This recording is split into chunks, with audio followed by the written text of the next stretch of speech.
আপনারা শুনছেন radio quarantine Kolkata. একাকী থেকো না অসময়ে।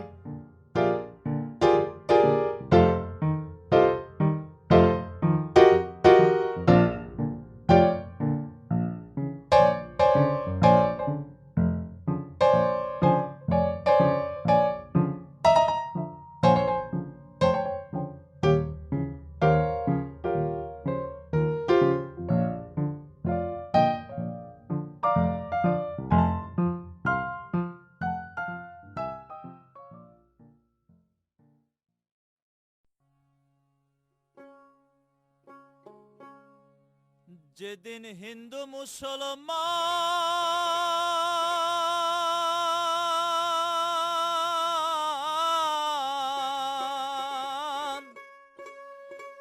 বৌদ্ধ খ্রিস্টান জাতি গোত্র নাহি রবে এমন মানব সমাজ কবে গো সৃজন হবে এমন মানব সমাজ। যেদিন হিন্দু মুসলমান বৌদ্ধ খ্রিস্টান, যেদিন হিন্দু মুসলমান বৌদ্ধ খ্রিস্টান জাতি গোত্র নাহি রবে এমন সমাজ কবে গো সৃজন হবে এমন সমাজ।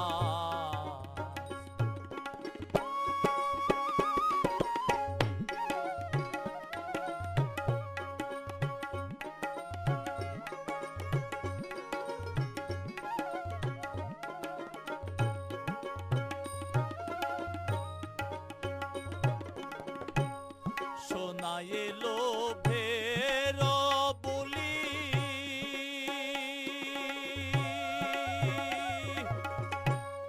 নেবে না কেউ কাঁধের ঝুলি,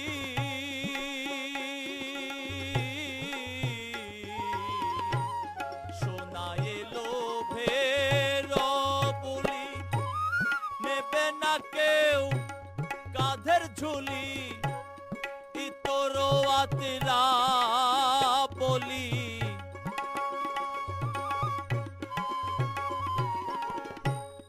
ইতরোয়াতেরা বলি দূরে ঠেলে নাহি দেবে এমন সমাজ কবে গো সৃজন হবে এমন সমাজ।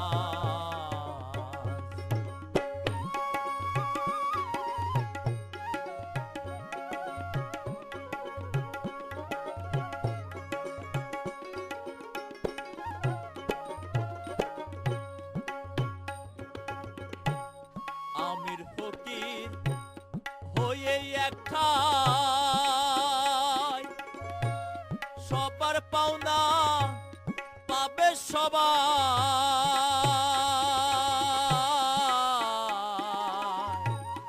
আমির ফকির হয়ে একটাই সবার পাওনা পাবে সবাই। আশরাফ বলি আরে হাই,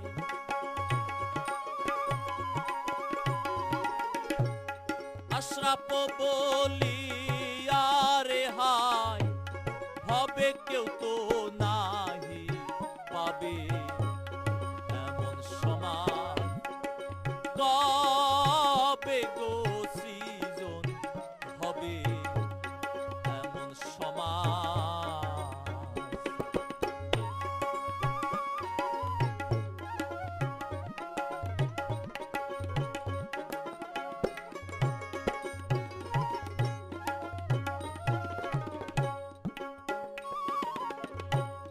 ধর্মকুল আর গোত্র জাতি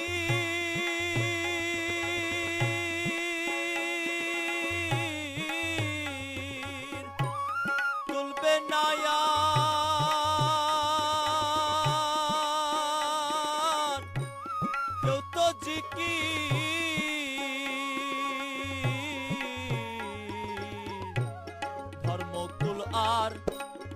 গোত্র জাতি তুলবে না আর কেউ তো জিকির, কেঁদে বলে লালন ফকির।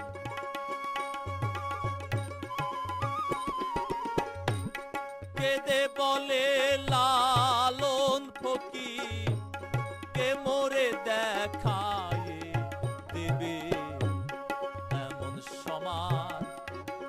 কবে গো সৃজন হবে এমন সমাজ, যেদিন হিন্দু মুসলমান বৌদ্ধ খ্রিস্টান, যেদিন হিন্দু মুসলমান বৌদ্ধ খ্রিস্টান জাতি গোত্র নাহি রবে এমন সমাজ।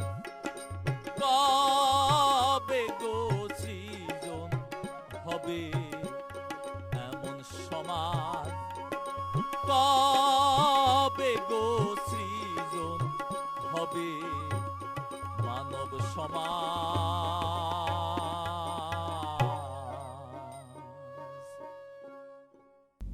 লালন বলেছিলেন, মানুষ ভজলে সোনার মানুষ হবি। নিজেকে খোঁজার এ তত্ত্ব, ওই অক্ষর না জানা মানুষটা, কোনো প্রাতিষ্ঠানিক শিক্ষা না পাওয়া মানুষটা কিভাবে পেয়েছিলেন, আর কীভাবেই স্রেফ মুখে মুখে ছড়িয়ে দিয়ে গেলেন মানুষের কাছে, ভাবতে অবাক লাগে।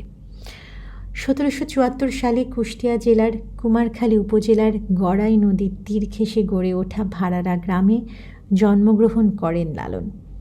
1890 সালের 17 অক্টোবর ছেউরিয়ায় পরলোক গমন করেন।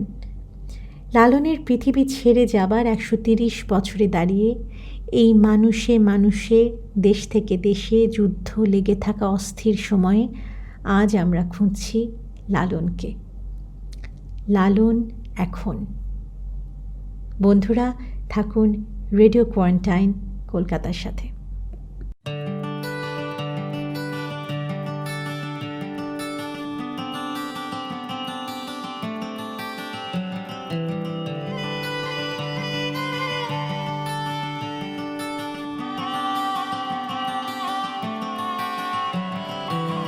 মানুষ ছাড়া খ্যাপারে তুই মূল হারাবি, মানুষ ছাড়া খ্যাপারে তুই মূল হারাবি। মানুষ ভজলে সোনার মানুষ হবি, ও মানুষ ভজলে সোনার মানুষ হবি, মানুষ ভজলে সোনার মানুষ হবি। মানুষ ছাড়া খ্যাপারে তুই মূল হারাবি, মানুষ ছাড়া খ্যাপারে তুই মূল হারাবি। মানুষ ভজলে সোনার মানুষ হবি, ও মানুষ ভজলে সোনার মানুষ হবি, মানুষ ভজলে সোনার মানুষ হবি।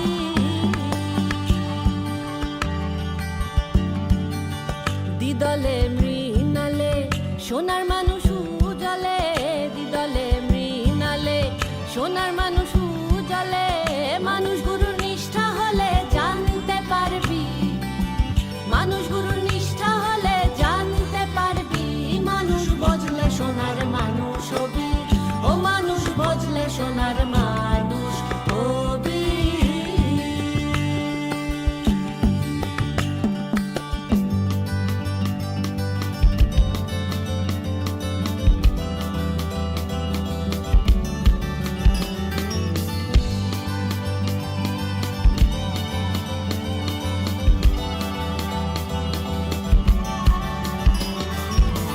মানুষে মানুষ গাথা, গাছে যেমন আলেক লতা।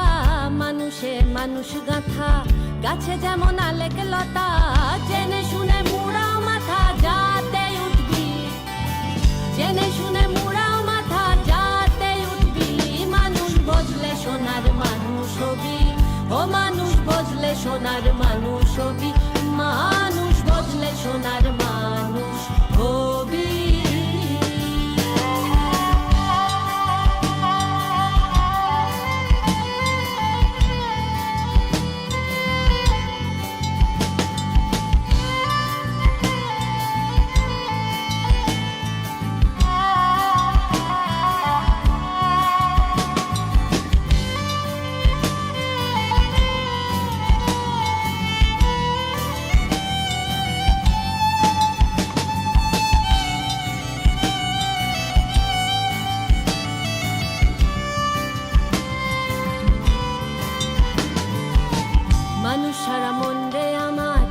দেখ না সব শূন্যকার, মানুষ ছাড়া মন রে আমার, দেখ না সব শূন্যকার। লালন বলে মানুষ আকার ভজলে তোর বীর, লালন বলে মানুষ আকার ভজলে তোর বীর। মানুষ ভজলে সোনার মানুষ হবি, ও মানুষ ভজলে সোনার মানুষ হবি, মানুষ ভজলে সোনার মানুষ হবি। মানুষ ছাড়া খ্যাপারে তুই মূল হারাবি, মানুষ ছাড়া খ্যাপারে তুই মূল হারাবি।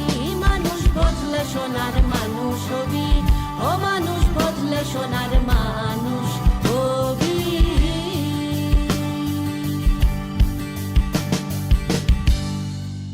মরমী কবি সাধক বাউল শাহ আলম দেওয়ান, যিনি সাধনার মধ্যে খোঁজেন প্রেমকে, প্রেমের মধ্যে খোঁজেন ঈশ্বরকে।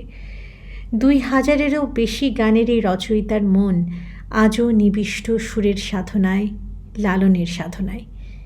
রেডিও পয়েন্ট অ্যান্ড কলকাতাকে তিনি শোনালেন লালন নিয়ে তার ভাবনার কথা। আল্লাহ কে বোঝে তোমার অপার নীলে, আল্লাহ কে বোঝে তোমার অপার নীলে। তুমি আপনি আল্লাহ ডাকো আল্লাহ বলে, আল্লাহ কে বুঝে তোমার অপার নীলে।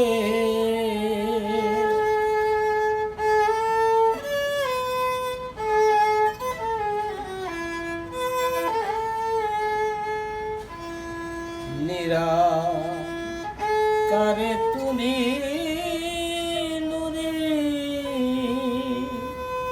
হলে ডিম্বু রূপে হব তারি নিরাকারে তুমি নুরি হলে ডিম্বু রূপে হব তারি। সাকারে সৃজন করিলে ভুবন, সাকারে সৃজন করিলে ভুবন, আকারে এসে কি চমৎকার ভাব দেখালে। আল্লাহ কে বোঝে তোমার অপার নীলে।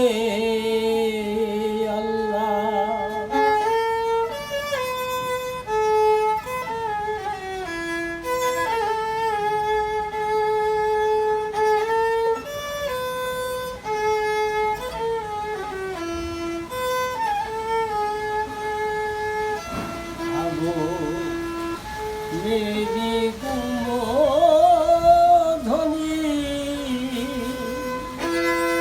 সে তো সত্য সবাই মানিয়া গো, মেরি কুমোধনী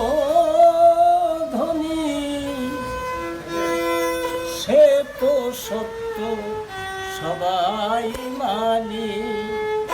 তুমি আগমের আসুন নিগুমেরি ফুল, আগমের আসুন নিগুমেরি ফুল, সে আদমের কালে জান হইলে।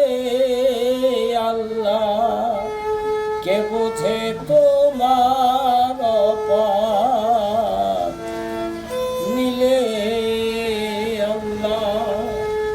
কে বুঝে তোমার অপার নীলে।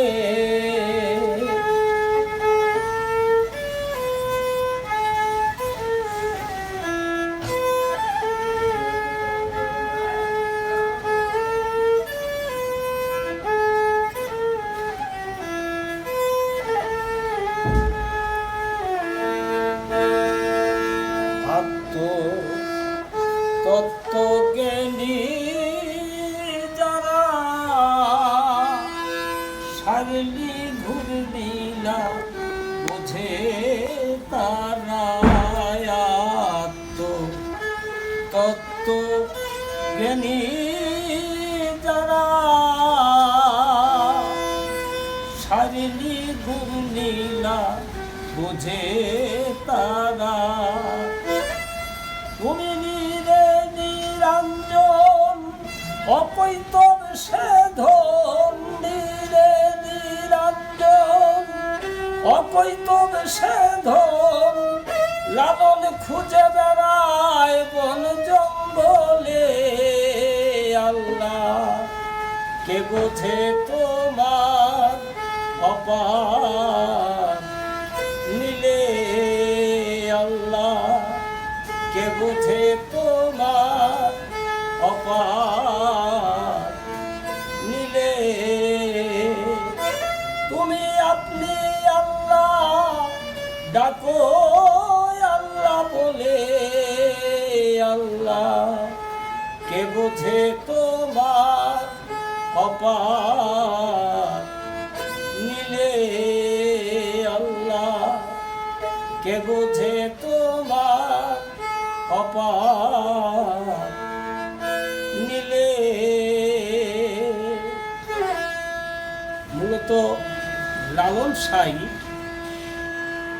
যা বোঝাতে চেয়েছেন, তিনি এখানটায় বুঝিয়েছেন যে স্রষ্টা যে তার লীলার ক্ষেত্রে লীলাময়ের আশ্রয় নিয়েছে এবং সে লীলা করেছে, সে কি কি রূপে লীলা করেছে সেই বিষয়টি এই গানটার মধ্যে বুঝাতে চেয়েছে। গানটির প্রথম ছন্দটা হচ্ছে আল্লাহ কে বোঝে তোমার অপার লীলে, তুমি আপনি আল্লাহ ডাকো আল্লাহ বলে। অর্থাৎ তিনি যে সকল কিছু স্রষ্টা, সেই স্রষ্টাকে তার সৃষ্টি কিভাবে মানবে তার কোনো প্রমাণাদি না থাকলে, তাই স্রষ্টা নিজেই নিজেকে ডাকলেন স্রষ্টা বলে। সেই ডাক থেকেই সৃষ্টি স্রষ্টাকে চিনলেন এবং স্রষ্টাকে সে নামেই ডাকতেছেন। কেউ হরি, কেউ ভগবান, কেউ ঈশ্বর, কেউ আল্লাহ,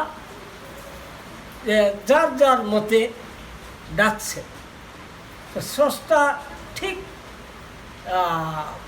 নিজেকে সেভাবেই ডাক দিয়েছেন, আর সেই ডাকই তার সৃষ্টি জগতে যাহা কিছু আছে সেই ডাকগুলো তারা লুফে নিয়েছে এবং সেই ডাকেই তাকে স্মরণ করছে। এ হলো তার গানটার শুরুর কথাটি। দ্বিতীয় কথাটি হচ্ছে নিরাকারে তুমি নুরি, হলে ডিম্বরূপে অবতারী, সাকারে সৃজন করিলে ভুবন, আকারে এসে একই চমৎকার ভাব দেখানো। এখানটায় বুঝাতে চেয়েছে যে নিরাকার, এ নিরাকার হচ্ছে বুঝাতে চেয়েছেন তাকে কেউ দেখে না এবং তাকে দেখা যায় না। তো তিনি কী রূপে আছেন? নূর আকারে। সে নূর কি জিনিস সেটা ভাবার বিষয়, সেটা হলো অন্য বিষয়, কিন্তু তিনি এটুক বলেই ছেড়ে দিয়েছেন নিরাকারে তুমি নুরি, হলে ডিম্বুরূপে অবতারী। এখানটায় বুঝিয়েছে যে স্রষ্টা অন্ধকার, ধন্ধকার, নিরাকার, এই নিরাকারের মধ্যে সে ডিম্বুরূপে ভাসমান ছিলেন। এই নিরাকারকে বুঝিয়েছে পানি, পানি বা জল বা আপ বা নীর একই বস্তু। এখানে তিনি ডিম্বুরূপে ভেসেছিলেন। নিরাকারে তুমি নুরি ছিলে ডিম্বুরূপে অবতারী। সেটি হচ্ছে সৃষ্টির আগের ঘটনা। তারপরে নিরাকারে তুমি নুরি হলে ডিম্বরূপে অবতারী, সে নিরাকারে ডিম্বরূপে ভাসতেছে, অবতার হচ্ছে।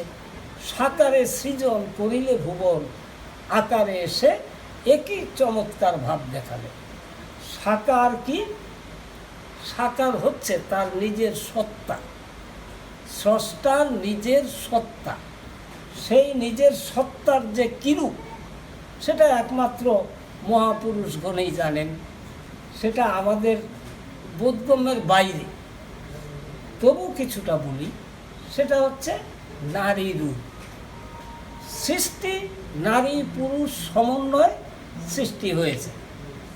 নারী যেখানটায় নেই সেখানে সৃষ্টি হয়নি, পুরুষ যেখানটায় নেই সেখানেও সৃষ্টি হয়নি। তাহলে স্রষ্টা তার নিজের সত্তাকে নারী রূপে সৃষ্টি করে সেই নারীর মধ্য থেকেই সমগ্র জাহান সৃষ্টি করেছেন, সমগ্র সৃষ্টি করেছেন। তাই আমার স্বরচিত একটি গান আছে, গানটার শুরুটা হলো, নারী বিহনে হয়নি সৃজন, দেখো না মন পূর্বাপরে, আকাশ পাতালে 14 ভুবন। কোনো কিছুই নারী বিহনে সৃষ্টি হয়নি। তো স্রষ্টার একাধারে নারী রূপ, একাধারে পৌরুষ রূপ। তিনি নিজেই নারী, নিজেই পুরুষ। এর বেশি আর এই বিষয়টি না বললেই হয়। তো সাকারে সৃজন করিলে ভুবন, আকারে এসে একই চমৎকার ভাব দেখালে। সে আকারটা কি? সেটা হচ্ছে মদিনা মনোয়ারা, যিনি শুয়ে আছেন, হযরত মুহাম্মদ মুস্তাফা আহমদ মুস্তাফা সাল্লাল্লাহু আলাইহি সাল্লাম, যাকে সুফি সাধকরা বলেন যে মুহাম্মদ যে রূপ, স্রষ্টা সেই রূপ। তার মানে তারা বোঝাতে চেয়েছেন যে ইনি তিনি। স্রষ্টা আল্লাহ হচ্ছে নিরাকার, মুহাম্মদ হচ্ছে আকার। তো লালন সাই এই কথাটাই বলেছেন যে তুমি সাকারে সৃজন করিলে ভুবন, আকারে এসে কি চমৎকার ভাব দেখালে। এই চমৎকার ভাবের কথা কিছুটা লালন সাই বলেছেন, মানুষ নয় সে কর্ণে শুনি, মানুষেরও শিরোমণি। তো সে তো মানুষও নয়, এবং মানুষের শিরোমণি। হ্যাঁ, তো তারে বা কই চিনি জানি, যাই হোক, পরের কথাটা আমার স্মরণে নেই। তো আকারে এসে কি চমৎকার ভাব দেখালে, এই জিনিসটা বুঝাতে চেয়েছেন। তো হযরত মুহাম্মদ মুস্তাফা সাল্লাল্লাহু আলাইহি সাল্লাম সুফি মতে, অন্য মতে যার যার দেব দেবতা, তাই না? তো একই জিনিস। যারা ডিপে চিন্তা করেন তারা এক ধর্মের মধ্যে আটকে থাকেন না, সকল ধর্মই মনে করে তারই ধর্ম। এরপরের ছন্দটা হচ্ছে, তুমি আগমে নিগুম ধ্বনি, সে তো সত্য সবাই জানে। নিগুম ধ্বনি যে সেটা কি? সমস্ত কিছুর স্রষ্টা আল্লাহ, হরি, ঈশ্বর যাই বলেন, তিনি স্রষ্টা, তিনি আছেন, তিনি থাকবেন, এবং তিনি সব করেন, তিনি সব পারেন। তিনি আর আহার নেই, তিনি আর নিদ্রা নেই, তিনি আর আরাম বিরাম নেই। শুধু সৃষ্টি তাকে ডাকলেই সে আরাম পান, সে খুশি হয়, এবং তার হুকুম হাকামগুলো মানলে, যেমন বেদ আদি, পুরাণ আদি, হাদিস দলিল, কোরআন কিতাব ইত্যাদি ইত্যাদি, তো সেগুলোর মধ্যে সেই কথাগুলোই আছে যার যার ভাবে। তো আগমে নিগুম ধ্বনি, সে তো সত্য সবাই মানি। সেই বেদাদি আমরা মানি, স্রষ্টার বাণী, সেই হাদিস দলিল, কোরআন কেতাব, সব কিছু তারই বাণী আমরা মানি, সে তো সত্য সবাই মানি। এরপরে তুমি আগমে রাসূল, আগমে রাসূল নিগুমেরই ফুল, এসে আদমের কালেবে জান হইল। এখানটায় পবিত্র কোরআন মসজিদের মধ্যে বলেছেন, লাকাদ জাআকুম রাসূলুম মিন আনফুসিকুম।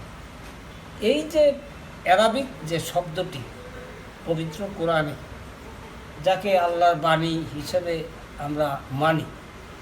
সে আল্লাহই বলেছেন, লাকাদ জাকুম রাসূলুম মিন আনফুসিকুম, এসেছে তোমাদের মধ্যেই একজন রাসূল, যিনি তোমাদের দুঃখ কষ্টে নিজেই মর্মাহত হয়। সে রাসূল তোমাদের মধ্যে বলতে সমষ্টিগত তুমি শব্দটি ব্যবহার করেছে, এককভাবে নয়, সমস্ত সৃষ্টিকেই বুঝিয়েছে। এসেছে তোমাদের মধ্যে একজন রাসূল, যিনি তোমাদের দুঃখ কষ্টে নিজেই মর্মাহত হন। তো সে রাসূল হচ্ছে আল্লাহ নিজে মদিনা মনোয়ারায় যে রূপে আবির্ভাব হয়েছে, তিনি হচ্ছেন রাসূল। তিনি আমার মধ্যে আছেন, স্রষ্টাও আমার মধ্যে আছে। তুমি আগুনে রাসূল, নিগমের ফুল। নিগমের ফুল কি?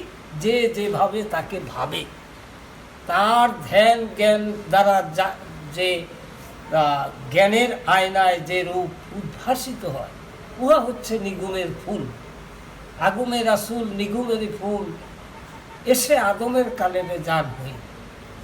তিনি বের হয়ে গেলে আর কেউ পৃথিবীতে বাস করতে পারে না, তার পরলোক গমন করতে হয়। তো এই হলো তার দ্বিতীয় প্যারার ভাব, অর্থ, যেটি লালন সাহেব বুঝাতে চেয়েছেন। এরপরে আরেকটি নীড় শব্দ ব্যবহার করেছে, সেটা হলো আত্মতত্ত্ব জ্ঞানী যারা, তোমার নিঘুর লীলা বোঝে তারা। আত্মতত্ত্ব জ্ঞানী বলতে এটাই বুঝাইছে, যেটা আমাদের ইসলামিক হাদিসের মধ্যে আছে, মান আরাফা নাফসাহু ফাকাত আরাফা রাব্বাহু, অর্থাৎ তোমাকে তুমি চেনো তবেই রবকে চিনবা। আমাকে তো আমি চিনতে পারি না, আমার সামনের হস্ত পদ, এই সামনের দিকটা আমি দেখি, পেছনের দিকটা আমি দেখি না, আমার মুখমণ্ডল আমি দেখি না, গলগণ্ড দেখি না, তাই না? তা আমার পরিচয় তো এটুকু, এটাকে আমি চিনি না। কৃত্রিম উপায়ে কিছুটা চিনি, সেটা হচ্ছে ক্যামেরার সাহায্যে বা আরশির সাহায্যে, আয়নার সাহায্যে, সেটা কৃত্রিম উপায়। কিন্তু আমার মধ্য থেকে যদি আমি আমাকে চিনি, তাহলে সে আসল রূপটি চিনব, তাই না? এখানেও আমার একটি স্বরচিত গান আছে, যে মুর্শিদের রূপের দর্পণে নিজের সুরত দেখা যায়। মুর্শিদের রূপের দর্পণে নিজের সুরত দেখা যায়। মুর্শিদ বলতে গুরু বা সাধু মহাশয় বা মহাজ্ঞানী যারা স্রষ্টার পথে, তাদেরকে বুঝিয়েছে, যারা স্রষ্টার পথ প্রদর্শক, স্রষ্টার দিকে ধাবিত করে, যাদের কথা শুনলে স্রষ্টাকে খুব সামনাসামনি দেখা যায়। তো সেই মুর্শিদের রূপ দর্পণে নিজের সুরত দেখা যায়। নিজকে নিজে চিনতে পারলে আল্লাহ দেখা হয়ে যায়। মান আরাফা নাফসাহু ফাকাদ আরাফা রাব্বাহু, ওই একই অর্থ। সেটা আরবিতে বলেছে, আমি সোজা বাংলায় বললাম। তো লালন সাহেব সেই কথাটাই বলেছে, যে আত্মতত্ত্ব জ্ঞানী যারা নিজের আত্মাকে চিনেছে, নিজের অন্তঃকরণকে চিনেছে, নিজের ভেতরে আমি শাহ আলম দেওয়ানের মধ্যে যে আরেকজন শাহ আলম দেওয়ান বিরাজমান, তাকে যিনি চিনেছে, তিনি স্রষ্টাকে চিনেছেন। তো আত্মতত্ত্ব জ্ঞানী যারা, সার নিগুণ লীলা বোঝে তারা, সে নিরঞ্জন অকৈতব সেদন। এই যে এখানে নীর শব্দটি ব্যবহার করেছে, এই নীর আর সেই নীর এক নীর নয়। এই নীর হচ্ছে মানুষের অন্তর, যাকে বই পুস্তকের ভাষায় বলেছে পাখির বাসা। তা আমি তো একটা বাসা, তা আমার মধ্যে যে পাখি আসছে যাচ্ছে এবং ঘুমাচ্ছে থাকছে, আহার বিহার করছে, সেই পাখির বাসা তো এটা। তো এটাকে বুঝতে হলে সে আত্মতত্ত্ব জ্ঞানী হতে হবে। আত্মতত্ত্ব জ্ঞানী যারা নিঘুর নীলা বোঝে তারা নিরঞ্জন অকৈতব সেধন দুষ্প্রাপ্য। অকৈতব সেধন যার মূল্য পৃথিবীতে নাই, আকার জমি সমস্ত কিছু এক জায়গায় আনলেও তার মূল্য হবে না, সেই অকৈতব ধন লালন খুঁজে বেড়ায় বন জঙ্গলে। নিজেকে এখানে তুচ্ছ তাচ্ছিল্য করে বলছে যে লালন কেন বন জঙ্গলে খুঁজবে, নিজের মধ্যে যে বসে আছে তাকে খুঁজতে হবে। তো লালন নিজেকে দিয়ে জগৎকে বুঝিয়ে দিয়েছেন যে তোমরা বনে জঙ্গলে খোঁজাখুঁজি করো, সেখানে তো কিছু নেই। আর তোমরা ওই মসজিদ মন্দির গির্জা মঠ সেখানে তো কিছু নেই। তোমাকে মসজিদ বানাও না, তোমাকে গির্জা বানাও, তোমাকে মঠ তৈরি করো, তোমার মধ্যে দেখবা যে সেই বিরাজমান। তো লালন খুঁজে বেড়ায় বন জঙ্গলে। যাই হোক, লালন সাই আসলে এই বিষয়টাই বোঝাতে চেয়েছে। আমার মতে এর চেয়ে বেশি আর আমি বলতে পারছি না।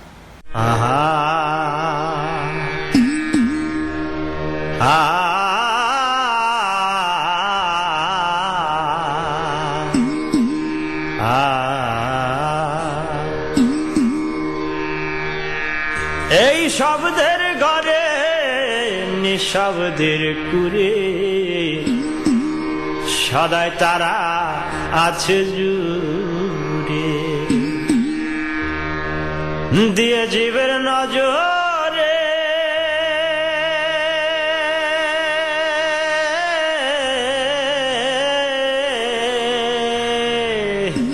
দিয়ে জীবের নজরে ঘোর কাঠি ও মিছে ঘোর কাঠি, পরের হাতে কল কাঠি, সাতেক তালা মালকুঠুরি,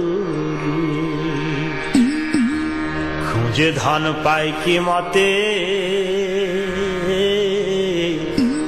পরের হাতে কল কাঠি, সাতেক তালা মালকুঠুরি।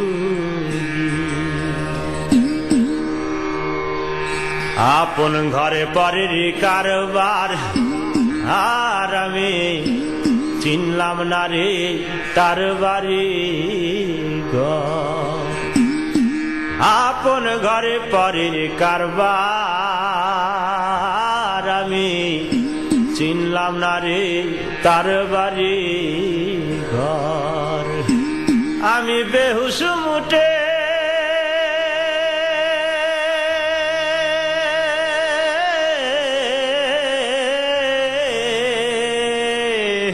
আমি বেহুশ মুটে কার মোট খাটি ও মিছে মোট খাটি, পরের হাতে কল কাঠি, সাতেক তালা মালকুঠুরি। থাকিতে রতন ঘরে ওরে একই বেহাত আজ আমারে, থাকিতে রতন ঘরে ওরে একই বেহাত আজ আমারে। ফকির লালন বলে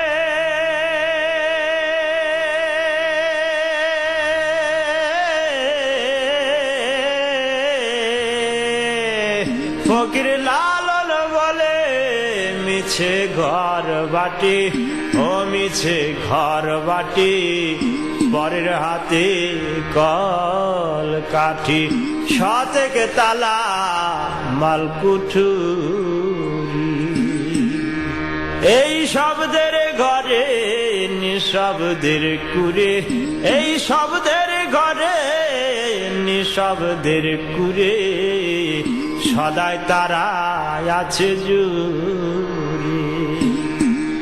খুঁজে ধন পাই কি মতে, পরের হাতে কল কাটি শতেক তালা মালকুঠুরি।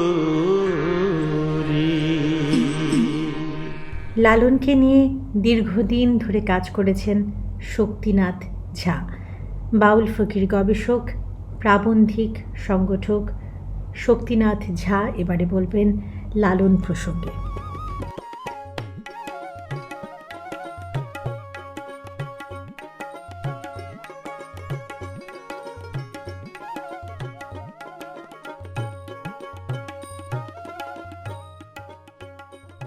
আসলে এই সময় এই কথা থেকে ব্যাখ্যা করতে গেলে আমাদের বলা উচিত যে এক অতিমারী সারা পৃথিবী এবং আমাদের যে স্বদেশ সেখানে পরিব্যাপ্ত হয়েছে, মানুষকে বিধ্বস্ত করে দিচ্ছে, অর্থনীতিকে ভেঙে দিচ্ছে। কিন্তু এই অতিমারীর পেছনের ইতিহাস যদি দেখি তাহলে দেখব অতি লোভী মানুষ পরিবেশকে ধ্বংস করে, বন্য প্রাণী পাখি পশুদের তাদের আশ্রয়চ্যুত করে, তাদের কলুষ কালিমা মানুষের সমাজে ছড়ানোর সুযোগ করে দিয়েছে। আমরা দেখেছি অতি লোভী মানুষের একাংশ উষ্ণায়নের ফলে পৃথিবীকে ক্রমশ মানুষের বাসযোগ্যের অতীত করে তুলছে। আর এই দু একদিন আমার স্নেহভাজন একজন অর্থনীতিবিদের লেখায় দেখছি, স্বাধীনতার পর থেকে ভারতবর্ষে এত বেশি অর্থনৈতিক সংকট, মানুষের কর্মচ্যুতি ইত্যাদি ইত্যাদি এর আগে কখনো আসেনি। অর্থাৎ একটি পরিবেশ কলুষিত, অর্থনীতি বিপর্যস্ত এবং মানুষ ছিন্ন ভিন্ন। আমরা এটাই বলছি, সবাই তফাৎ যাও, সবাই দূরে দূরে থাকো, মানুষের কাছে এসো না। এটাই করোনার বিরুদ্ধে লড়াইয়ের আমাদের একটি মন্ত্র হয়েছে। আর একটি জিনিস অধুনাকালে আমার দেশে ব্যর্থ হয়েছে, এটা হচ্ছে সাম্প্রদায়িকতা। এক ধর্মের মানুষ অন্য ধর্মের মানুষকে ঘৃণা করছে, আক্রমণ করছে, মন্দির মসজিদ ভাঙছে এবং সমস্ত দেশকে, আমাদের দেহ এবং মনকে কলুষিত করে তুলেছে। এই পটভূমিকায় লালনের কথা যদি স্মরণ করি তাহলে মনে হয় সেই রবীন্দ্রনাথকে ডেকেছিলেন সুকান্ত, আরেকবার আসুন রবীন্দ্র ঠাকুর কণ্ঠে নিয়ে গণনাট্যের গান। লালনকেও সেইভাবে ডাকতে ইচ্ছা করে, এই সংকটে আবার তুমি আসো তোমার সেই গান নিয়ে, তোমার সেই মানুষের কাছে ডাক দিয়ে। লালন 1890-এ তার মৃত্যু হয়। সজ্ঞানে হিন্দু বা মুসলমানের যে পারলৌকিক কর্ম দুটোকেই তিনি পরিত্যাগ করেছিলেন। তার মৃত্যুর পর মৌলবী আসেনি, পুরোহিত আসেনি।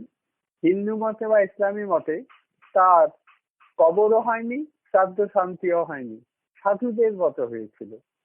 সজ্ঞানে ধর্মীয় আচারকে প্রত্যাখ্যানের এত বড় দৃষ্টান্ত আমাদের দেশে খুব কম আছে। তিনি নিজে হিন্দুও হতে চাননি, মুসলমানও হতে চাননি, সবাই তাকে জাতি জিজ্ঞেস করত। আপনারা সেই গান জানেন যে সব লোকে কয় লালন কি জাত সংসারে, এবং ঠাট্টা করে বলেছিলেন জাত একটি শব্দ, কিন্তু জাত কোনো বস্তু, প্রকৃতির বা আর কারো সৃষ্টি নয়, মানুষের একটি কাল্পনিক শব্দ মাত্র। যদি স্পষ্ট শব্দ হতো জাত, তাহলে জাত হাতে পেলে পোড়াতাম আগুন দিয়ে। এবং তিনি হিন্দু মুসলমান খ্রিস্টান সবাইকে মানবতার পতাকা তলে ডাক দিয়েছিলেন। এবং মানুষ এই তার পরিচয়, হিন্দু মুসলমান খ্রিস্টান পরিচয় তার গৌণ পরিচয় বা এক শ্রেণীর মানুষের সৃষ্ট পরিচয়, যার কোনো মূল ভিত্তি নেই। তাহলে লালন কাদের কথা বলেছেন? লালন বলেছেন মানুষের কথা। তার খুব মজার গান আছে, মানুষ তত্ত্ব যদি সত্য হয় বনে, তবে সে কি আর অন্য তত্ত্ব মানে? মানুষ বহু আগে চণ্ডীদাস ঘোষণা করেছিলেন রার ভূমিতে যে সবার উপরে মানুষ সত্য, তাহার উপরে নাই। মানুষের চাইতে কোনো উন্নত চেতনা সম্পন্ন সৃষ্টি এই পৃথিবীতে নেই। মানুষ সর্বোন্নত। মানুষ তত্ত্বকে যারা শ্রেষ্ঠ মনে করে, দেব দেবতা, মাটি খড়ের মূর্তি, ভূত, অপদেবতা ইত্যাদির কথা তারা মানে না। মানুষ ভজে দিব্যজ্ঞানে, মানুষ ভজা।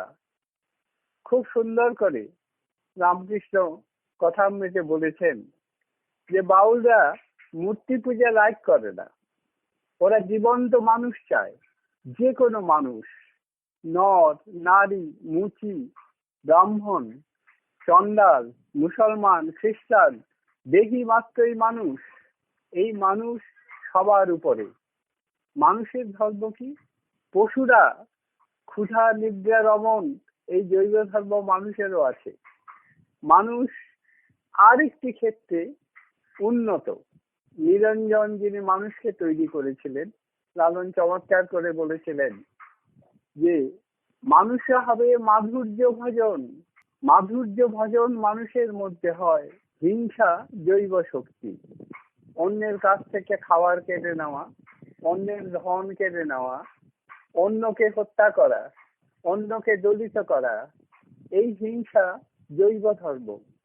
মানুষ নিজ স্বভাবে এই জৈব ধর্ম উত্তেজিত হয়। তার বৈশিষ্ট্য কি? এই বৈশিষ্ট্য হচ্ছে প্রেম। সৃষ্টির মর্মমূলে এই নিগূঢ় সত্য মানুষই আবিষ্কার করে পালন করতে পারে। এবং এই প্রেম এই পৃথিবীতে হিংসা কণ্টকিত ভূমিতে তাকে অমৃতের আস্বাদ দেয়। ধন, ভূমি, সোনা, খাদ্য মানুষের আনন্দের উৎস নয়। মহত্তম আনন্দ মানুষকে দেয় মানুষ। তাই মানুষের সেবা এবং পূজা, এই লালনের ধর্ম, এই বাউলের ধর্ম। এই মানুষে মাধুর্য ভজন হবে এবং এই মানুষের মধ্যে সব আছে। নরে নারায়ণ, আদমে আল্লাহ আছে। তাই মানুষকে ঊর্ধ্বে তুলে ধরা, মানুষের সেবা পূজা করা, মানুষকে ভালোবাসা, এই সনাতন ধর্মের কথা লালন বলে গেছে। আজকের যুগে এটার খুব প্রয়োজন। আমরা জানি আমরা বিশ্বায়নে সর্বোচ্চ মুনাফার যুগে বাস করছি। এই বিশ্বায়নে সর্বোচ্চ মুনাফার যুগে সবচেয়ে বেশি মুনাফা করাই হচ্ছে কারো কারো জীবনের লক্ষ্য। অন্যকে না ঠকালে তো মুনাফা হয় না। ধনের ধর্মই তো অধর্ম। লালন মৌলিক একটি প্রশ্ন তুলেছে। আমরা সবাই জানি ধনী, ধন, স্ত্রী, পুত্র, পরিবার কেউ সঙ্গে যায় না। তাহলে এগুলোর প্রতি এত আসক্তি কেন? আমার এই বোধটার উপর, ব্যক্তিগত সম্পদের উপর, ব্যক্তিগত অধিকারের উপর বিদ্রুপ এনেছেন লালন। বারোমাটি বাংলায় আমি আমি রব সদায়, আমি কোন জানা? চার ভূতে দেহ তৈরি হয়, আবার দেহ বিকৃষ্ট হয়ে চার ভূত চারে ফিরে যায়। আমির অস্তিত্ব কোথায় থাকছে? তাহলে এই যে অধিকতর ধন, অধিকতর নারী, অধিকতর ভূমি সংগ্রহের জন্য মানুষের লোলুপতা, পৃথিবীতে রণ এবং রক্ত এবং হিংসা, এই গুলোর পেছনে যে মানুষের লোভ আছে এবং এই লোভ জৈব ধর্ম এবং মানবতার বিরোধী। লালনের গান, লালনের জীবনচর্যা কিন্তু তার এক দৃষ্টান্ত এবং উদাহরণ। সবচেয়ে বেশি করে লালনকে আমাদের আজকে প্রয়োজন যে আরেকবার আসুন তিনি এই সংকটে আমাদের কাছে সেই কথা বলুন যে মানুষ পৃথিবীতে এসেছে সুখের জন্য, সুখ ভোগ করার জন্য। বেঁচে তো সবাই থাকে, কিন্তু সুখ দামে সুখ পাখিকে খুব পাওয়া যায় না, কোথায় পালিয়ে যায়। আর মানুষ কল্পিত সুখের পেছনে ধাবিত হয়, ছুটে বেড়ায়, কিন্তু সুখকে পায় না, বরং নিজেকে দুঃখিত করে তোলে, চারপাশকে রক্তাক্ত করে তোলে। আমরা একটা জিনিস দেখি যে হিংসা এবং দ্বন্দ্বের বিরুদ্ধ শক্তি হচ্ছে প্রেম। এই প্রেম ভাবনা লালনের দর্শনের মূল মন্ত্র। তার সাধনার মূলে মানুষ, মানুষ তার ভুবনের কেন্দ্রে, মানুষের হিতকর সবকিছু তার কাছে পুণ্য, ধর্ম, আর মানুষের ক্ষতিকর সমস্ত কিছুই পাপ বা অধর্ম। অসাধারণ সামাজিক দায়বদ্ধতা ছিল লালনের। লালনের মনের মানুষ সাঁই এই বাস্তব মানুষে মিশে থাকে। আশিনগরের পড়শির অবিকল মানুষেরই মতো হস্ত, পদ, স্কন্ধ, মাথা এবং নাই নাই মানে নাভি। তিনি দ্বিপদ, দ্বিভুজ। দৃষ্টির আচ্ছন্নতায় আমরা তাকে দেখতে পাই না। এ মানুষে সে মানুষ থাকে, তাকে চিনতে পারি না। আমরা দেখতে পাই না জীবে শিবকে, মানবে অদ্যাপি ক্রিয়ারত শ্যাম রায়কে, আদমে আল্লাহকে। লালনের অসীম আরতি আমি একদিনও না দেখিলাম তারে। আমাদের জাতপাতে ছিন্ন, সাম্প্রদায়িকতার রক্তে ভেজা, লোভ এবং লালসা হিংসার এক অমানবিক ভূমিতে মানুষের চরম দুর্দশা এবং অপমান চলেছে। দরিদ্ররা দরিদ্র হচ্ছে, মানুষ কাজ হারাচ্ছে। এই সুযোগে মানুষেরই তৈরি অসুখ তার ভেতর থেকে বেরিয়ে এসেছে অতিমারী রূপে এবং আমাদের ধ্বংস করছে, দূষিত করছে। কিন্তু মানুষ তো সবার উপরে, মানুষ হারে না। এই দেশে বারংবার যুদ্ধ এসেছে, মন্বন্তর এসেছে, মারি এসেছে, কিন্তু আমরা মরিনি। লালনেরা গান গেয়েছেন, মানুষের বাঁচার গান, ভবিষ্যৎ জীবনের সুখের গান, নবজীবনের গান। এই দূষিত প্রহরে মৃত্যু উপত্যকা আমার যে দেশ, সেখানে লালনের গান এক অন্ধকারের মধ্যে ধ্রুব নক্ষত্র।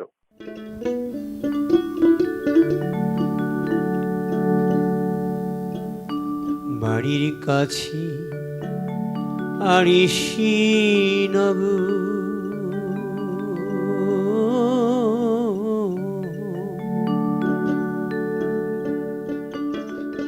সেথায় ওড়িশি বসত করে, সেথায় ওড়িশি বসত করে। আমি একদিনও না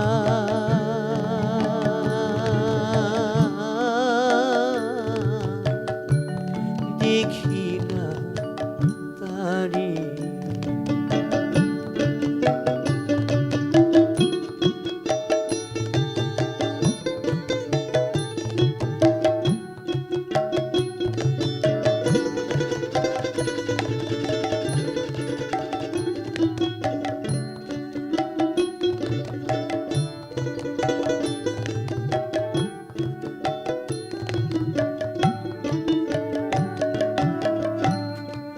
গ্রাম বেরি অঘাত পানি,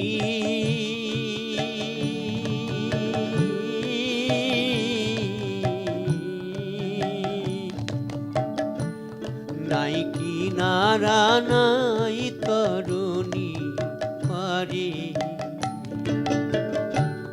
বাঞ্ছা করি চিনিব তারে, বাঞ্ছা করি চিনিব তারে।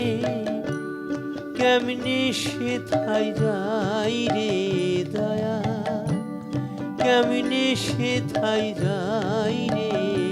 আমি একদিনও না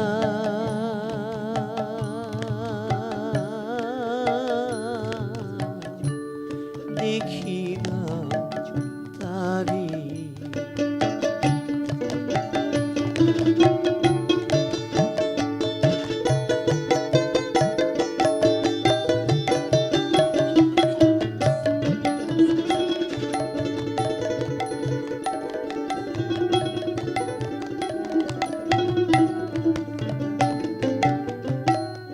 বলবো কি সেই পড়িশির কথা,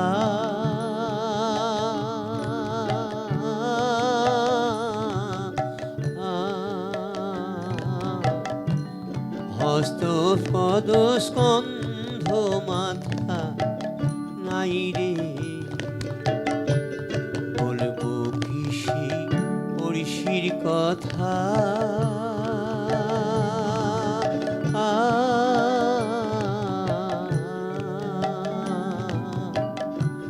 হস্ত পদ স্কন্ধ মাথা নাই রে ক্ষণিক ভাসে শূন্যের উপর ক্ষণিক ভাসে শূন্যের উপর ক্ষণিক ভাসে নীরে দয়াল ক্ষণিক ভাসে নীরে আমি একদিনও না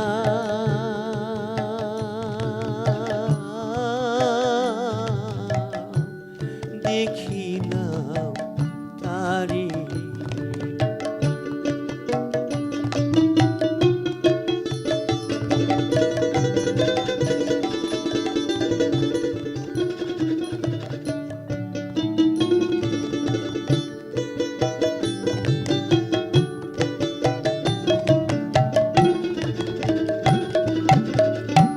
পড়শি যদি আমায় ছুত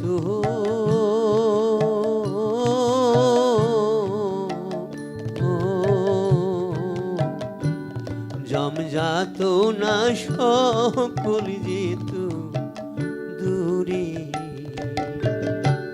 পড়শি যদি আমায় ছুত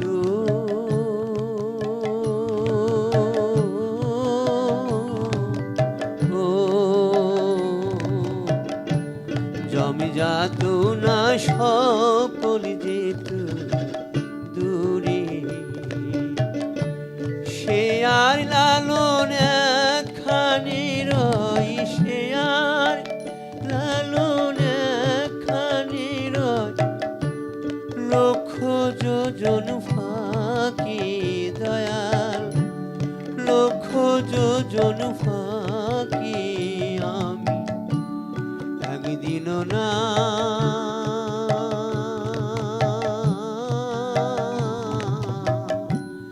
দেখিলাম তারে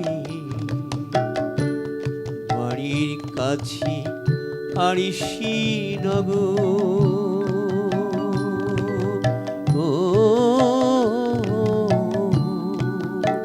সেথায় এক পড়শি বসত করে সেথায় পড়শি বসত করে আমি একদিনও না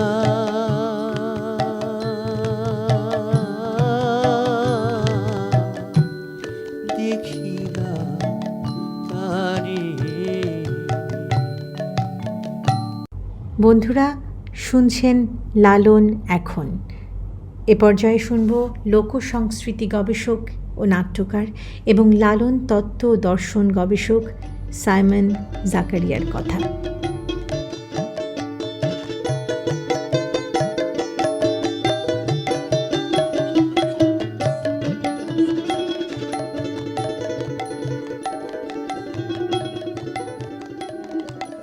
জয় গুরু। আমার জন্ম কুষ্টিয়া জেলার লালনের ভাব পরিমণ্ডলে। এই জন্মসূত্রেই আমি লালনপন্থী ফকিরদেরকে ছোটবেলা থেকে দেখি, তাদের গান শুনি, তাদের সাধুসঙ্গে যোগ দিই। পাশাপাশি লালন সাইজির গান প্রচার মাধ্যমে যেভাবে হয় সেগুলো দেখি, শুনি, পর্যবেক্ষণ করি। এভাবেই লালনকে প্রাথমিকভাবে আমি দেখেছিলাম, চিনেছিলাম।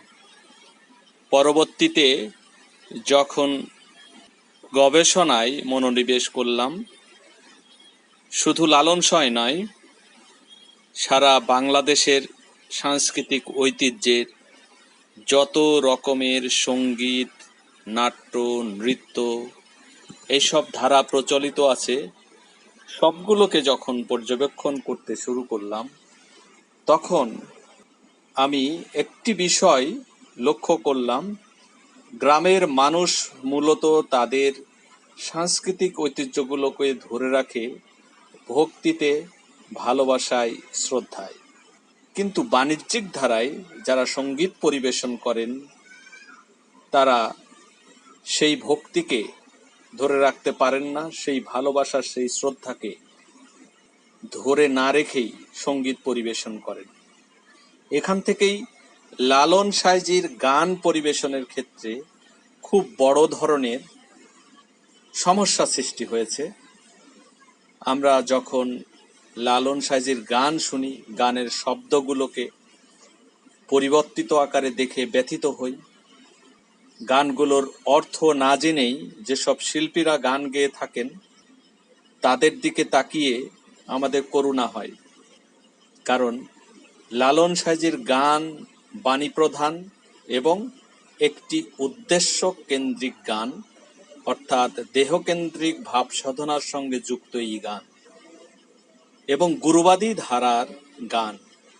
গুরুকে উপাসনা করাই এই লালন সঙ্গীতের মূল একটি বিষয়। আমরা যেজন্য পরবর্তীতে লালন সাঁইজির উত্তরাধিকার হিসাবে যারা লালনের গান চর্চা করেন, লালনের ভাব সাধনার ধারায় নিজেরা সাধনা করেন, তাদের সঙ্গে যখন সম্মিলিত হই তখন আবিষ্কার করি ফকির লালন সাঁই শুধু মুখে গান বাঁধেননি, গানগুলো পরিবেশন করেননি।